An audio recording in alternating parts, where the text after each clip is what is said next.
Hello everyone, welcome to another episode of the self-series with Wildflower. I am super excited to be back on your screen.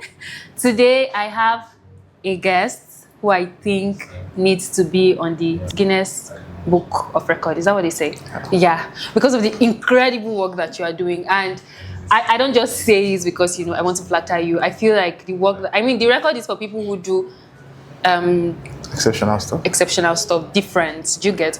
The work that you do trying to build a community of readers in Nigeria and by extension Africa, I think is very amazing. So I have PJI with me and I'm so excited. I've been meaning to have you for so long, Jonathan, and it's really great to finally have you here. So just to start the conversation, I'd like to know the P in PJI, what does it stand for? Okay, it's not pastor and it's not papa. It is actually president. So president of the iRead. Yes, so apparently we operate like a nation. We say iRead is a nation. Okay. And so it's president, yes, of iRead. Oh, okay. So did it come from the university? Because when I saw it at first, I thought it was papa. I came after university. It came from my community. Somebody hinted it, and I think the way we are built, we have an anthem, we have a creed. We call we're a nation. Okay. In fact, our first website used to be iReadNation.com at the amazing. time. So it just naturally flowed into it, and we had to just sustain it. So now it's PJI of iRead, PJI of iRead. Yeah. Amazing. I love it. Just really curious about why you decided to build a reading community. And just to give you context, I tried one this year. In fact, I did not intentionally try. I just said, I put out like excerpts of my story, and somebody said, why don't we have like a reading group next year? And then we did it, and it flopped after February because in January the enthusiasm was there. Yeah. February, by March, everybody had gone back to their lives. We could not keep up. So how did you get to the point of doing like what you currently do? Yeah, and just to pick up from where you spoke about, the whole flow of the human mind is such that our passion is very transient. So I wrote a book, I titled, "Are You Better Than a Matchstick?" Because no matter how passionate you are, your passion, you can't keep a matchstick burning for more than 10 seconds. Yeah. And that's how, once you light, it's gone. So that's how some people passion. And it happens in January. In December, everybody's pissed off. And then by January, we go harder. And then February, ice water. And all of that. So for us, and for me now, what really happened was it began from me. And I tell my team, if it doesn't work for you, it can't work through you. That's a fundamental idea. So I am a reader, and I saw the transformative ability, power reading had on me. I started reading actively in 2012, so it's been 13 years invested in it. Yeah. Just go ahead. I was going to ask how old, but that's subject to whether or not you want to share. But just go ahead. Okay, I wanted to know what. I was fairly young. Okay. I was below 18. Okay. Definitely at the time. So was it like sponsored by somebody? Was it an encouragement from someone? You know that the African home in that context used to have books around. Oh yeah. So I grew up having shelves and all of that around. And to me, it's that hunger. I say I came into purpose in 2012 because it made a lot of sense to me at the time to seek something beyond what I already knew. And I found it in books. So as I read, I felt wiser, I felt more confident. And so that hunger began. And until 2019, it became clear to me that this gold mine I had, I could pass it on. And so I didn't actively want to start iRead. Okay. I also put out my read list for that year. And people were like, "How did you do it?" I'm like, "Pay me, I can teach you how to do it." And then we started with just 19 people. And paid 19. First year, I had 19 people who paid 8,000 naira. So 8,000 naira. 8,000 naira might seem small, but for a client where people are not very giving to reading, results what was the base? And this is a very funny part, because I used to shout. So the first quarter, I used to shout, "Africa's friendliest reading hub."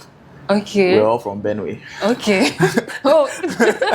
And you were saying Africa's. Yes, I was just crazy enough to dream, because immediately we started, I found that we could scale, and that's what we've been doing. So they paid because the results were there, and I started early. A bit of my work was already online, and there was a bit of confidence that those who got access to the solutions I provided could believe in it. So everybody jumped on it with the curiosity of saying, you read 54 books. Show us how you did it. So that was it. 54 books. That year, yes. Now let's come to quantity. I've been wondering, what do you think the concept of quantity over quality? I think I think that I would prioritize like quality over quantity. So in your community, sometimes at the end of the year, we're seeing people saying they've read 100 books, they've read 100 plus books, and I'm like, I mean, it's good, but what's your thought on people reading books for the quality of it than, just amassing numbers? My position is very simple. What then happens if you read quantity of quality? You know that there is such tremendous power in quantity. Right. If you multiply that power, that's the mindset I have. So there's no limit to what the human mind can consume. And so why do I have to limit myself? And I think the fundamental idea is that applicative dimension. People assume that you're relevant to the degree that you apply the knowledge you've received. And I agree. But the applicative dimension of knowledge does not work in the common context. There are certain things you learned in 2012 that you have not applied. Right. But spontaneity, impromptu, intuition, inspiration, when you need it, it comes. It comes, yeah. So it means that you may learn 40, apply 4 today. You may learn 40, apply 60 tomorrow. Because sometimes you won't dig beyond what you have. Right. So that's the idea. So for us, it's both quantity and quality. Okay. Because it's like there's a pullback. I was having a conversation with someone quite earlier this year, and I was explaining to them, an average African rather, wants to make a case for niche specific reading. So when I need money, I go and read a book on money. Yeah. But that's when you're dealing with an ideal context, right? This is not an ideal context. Because an average young person is still struggling with purpose, does not have basic financial understanding. So it needs their base knowledge that should be there before niche specific. There is no area of life that doesn't call for generalization before specialization. Amazing. Yeah. So nice. Quality and quantity. That's very, very profound. Like I like because sometimes even in trying to specialize, we then never read. Yes. Do you understand? Because sometimes you are just waiting until there is... Everything shouldn't constitute a justifiable excuse to any young person. That's why any counsel, as intelligent as it is, that stops a young person from seeking knowledge is wrong counsel.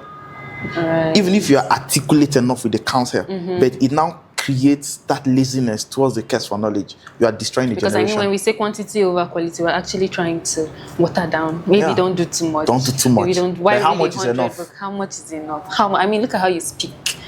Or the books that you have read, you've chewed them. I should go and read more, please, God. Okay,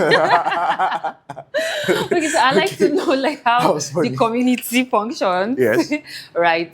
I mean, there are a lot of young people there. Yeah. And you as their leader, the president, you're also really young. How do you keep the spark? Yeah. What happens in that community that gets people to actually read books? Maybe, just maybe, I might join next year. Maybe I'll be able to read 100 books, or maybe just 12. If I can read 12 books in a month. And that's a beautiful thing. There's no competition on iRead. If you read 12 books and I read 50 books, we're the same. We're celebrated equally. That's one thing. So we prioritize cooperation over competition. It's when I wanted to start the community, and maybe I'll just share 2 things around this. When I wanted to start the community, I understudied all the reading communities I've been in and discovered that most communities are tailored for first to finish, competition. Yeah. So what it makes the leader, it makes you a doctor for the healthy. So you focused more on the people who are active already, and then at the expense of those who are inactive. Yeah. So that in itself I didn't want. So we created an atmosphere where there's zero competition, maximum cooperation. So we read together. Okay. When I read, we read in 2 ways. We have what we call the Serve Yourself Week, where you get to pick a book of your choice, but you still announce it with a division pattern. So you have brought on the accountability. Then we have the Recommended Book Week, where we give you books to read and all of that. What keeps the hub is the energy of the hub. Okay.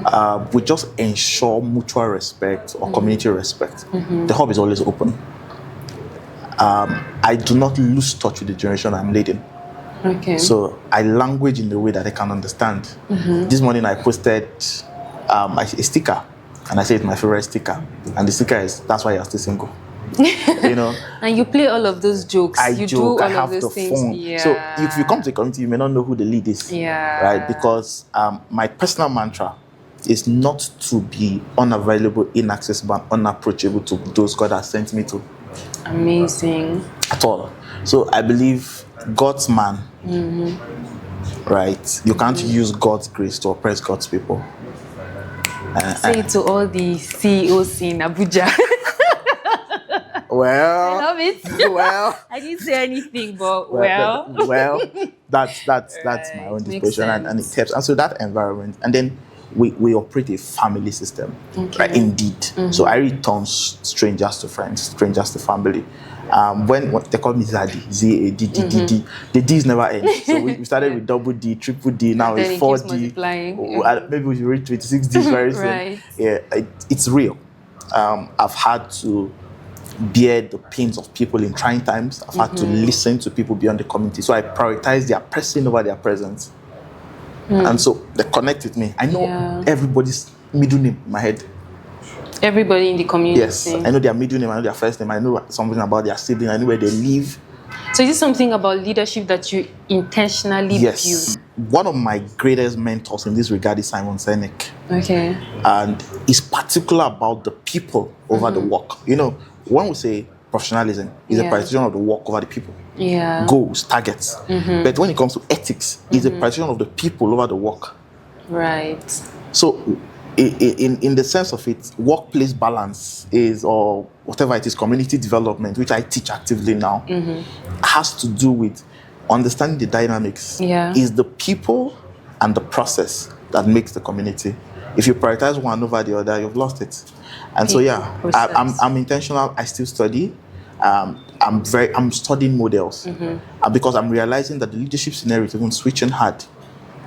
People can smell a complex leader. And as simplistic as my kind of leadership may be, it attracts people. I mean, the generation that we are in now, people might stay around you because they don't have options, but for people to actually lean into you as a leader, you have to really be able to also lean into them and allow them see that you are that safe place that they can. So let's go back to school. From following you, the work you do on Facebook and just seeing the things that you share, there was a post I saw where you said you had like all of your life in a backpack, and was it that you did not have a house? Well, I had a house. So what was the idea behind living in your backpack? So apparently, I went to school with an organization. Okay. I already started an organization. Okay, I went to school. Oh, so you were already like, I see. Yeah, so I already knew that I was a student plus. Oh, right. So, and I believe strongly that if I failed in school, it was an indictment on me. But I also took a covenant that I would not allow school to pursue any other aspect of my life. So I was doing itinerant speaking, I was running an organization, I was doing business, and I was top of my class, you know. Nice. So the only reason why I did that was because I did not have an average 24 hours. So I couldn't afford to go back home certain times. Trust me, my bag had everything. I had all my books for the semester. He had the sweater. He had the socks. Somebody said probably had the spoon inside. They had everything. So that once I picked that stuff, I can navigate anywhere. I remember reading, and I don't know if I can now, but when I see how late I sit there awake to read, I believe I still can. I used to read 7 a.m. to 7 p.m. 7 p.m. to 7 a.m. At a stretch. I can do it, yes. Can you say it was a gift for you that just being able to read and stay and understand, was it for you? Yeah, so I think you were just training yourself. I think it's a mix of a lot of things. Right. Because I wasn't the most faithful person to lectures. The reason is because till today, I don't take notes in church like an average person. Okay. If something does not have an impact, I cannot relate it to something I know. I learn in a very weird way. I don't know. But I can't just go to church and everything the pastor is saying, I'm writing it. Okay. If I know it, I won't write it. Okay. If I already know it, doesn't. I just don't feel just I should write because everybody's writing. So I didn't like certain lectures. If I go to a lecture once and the man totally wastes my time, like I had a lecturer, I feel like calling his name, but I won't. And then he would just come and dictate for the whole class. So I just gathered the material and go and sit on it. Study. And then I'll come back. My friends will say God is biased because I'll have A in those courses and it will look very weird to them. So for me, that was it. So what level of discipline keeps you seated from 7 a.m. I didn't want to fail. My life was not average. I remember returning back to school 10 p.m. for an exam by 8 a.m. I went to speak. I traveled 3 hours to go and speak and I was back to school by 10 p.m. And then I had an exam 8 a.m. So I just simply sat there, asked my friend to bring my things to class. I read from 10 p.m. till 7:30 a.m. I used like I said to wash my mouth. Jesus. I read the exam. You must be successful. No, little wonder. I mean, I didn't want to fail because I can't sit in podcast like this and then speak to a student because let me just quickly say this. I wanted my life to eliminate certain excuses. You know, in school, they felt if you're spiritual, then your academics had to die. Yeah, had to suffer. I was fellowship president. Yeah. I was papa too. I led a prayer group for 2 years. You know, people may be hearing this for the first time. Right. I ran an organization. I did business in school. I did itinerant speaking. I spoke on multiple fellowship platforms on campus. You did, yeah. Multiple. Almost all. If I can remember. And I still graduated at least top of my class. So I just want my life to be a proof that you can have it. You can. Right. So what's your take on this thing about classes of intelligence, right? So for somebody like you now that starts from 7 a.m. to 7 p.m., do you believe that there are certain people that actually have to do extra? Like if you belong to that class where you are not the most intelligent, so you don't exactly pick things. Yeah. Do you think that this level of discipline is helpful for such person? Yeah, I think it is. And I think it's not a measure of intelligence. Okay. I think it's just a measure of retention and understanding and retention. Okay. In the long run. I did not read anything twice in that period. If I sit for that long, I'm not reading one thing 3-4 times. No. Okay. I'm reading one thing and then I'm looking for the source knowledge of that thing. Till today, I can teach pathways. I still teach my younger people pathways. Glycolytic pathways, Krebs. I can still teach it off my head. I can teach it now on this call because I went back to the source of certain things to understand it. Wait, the roots. Yes, so I get it. I understand. A lot of things I still want to ask you, Jonathan, but I think I'll leave the floor open for you to ask me the questions that you have while we wrap up. Wildflower. Yeah. What does it mean? So, I mean, the literal meaning is a plant that grows in a place where you think nothing can come out of. I'm also a very calm person, but I also feel like beneath my calmness, I can be, you know. So when I first saw the name, what came to mind was wild and flower, that I can be that flower, you know, tamed, beautiful, pretty, and all of that. And then I can also be wild, I can be expressive. But when I now checked deeper, I now saw that it had a more beautiful meaning as well. So yeah, that was a word about that's the only question I have. Thank you very much. I just wanted you to say that. Yeah, thank you so much. So guys, as you all know, it's been an amazing time with our amazing PJI. Always beautiful to hear you talk. Thank you. To read your write-ups. And yeah, I hope that some other time I get the privilege to sit with you again and have much more conversations. Anytime. So guys, don't forget to like, share, subscribe, and peace out for now.